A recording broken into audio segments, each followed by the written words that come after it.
রাজধানীর পল্লবীতে নৃশংসভাবে হত্যাকাণ্ডের শিকার 7 বছর বয়সী শিশু রামিসার বাসায় গিয়ে তার পরিবারের সদস্যদের সমবেদনা জানিয়েছেন প্রধানমন্ত্রী তারেক রহমান। গতরাতে মিরপুর 11 নম্বর সেকশনের বি ব্লকের বাড়িতে গিয়ে হত্যাকাণ্ডের শিকার শিশুটির পরিবারের সদস্যদের সমবেদনা জানান প্রধানমন্ত্রী। এ সময় প্রধানমন্ত্রী শিশু রামিসা হত্যাকাণ্ডের দ্রুত বিচারের আশ্বাস দেন।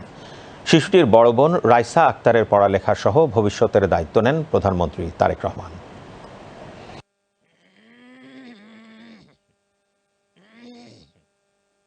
আমরা প্রথমে সবচেয়ে আগে যেটা এই মুহূর্তে আমরা করতে চাই সেটা হচ্ছে যে এই অন্যায়ের সাথে যে জড়িত তার বিচার আমরা আগে করতে চাই, তার বিচারের ব্যবস্থা আমরা আগে করতে চাই, এইটা আমরা আগে প্রথমে করতে চাই।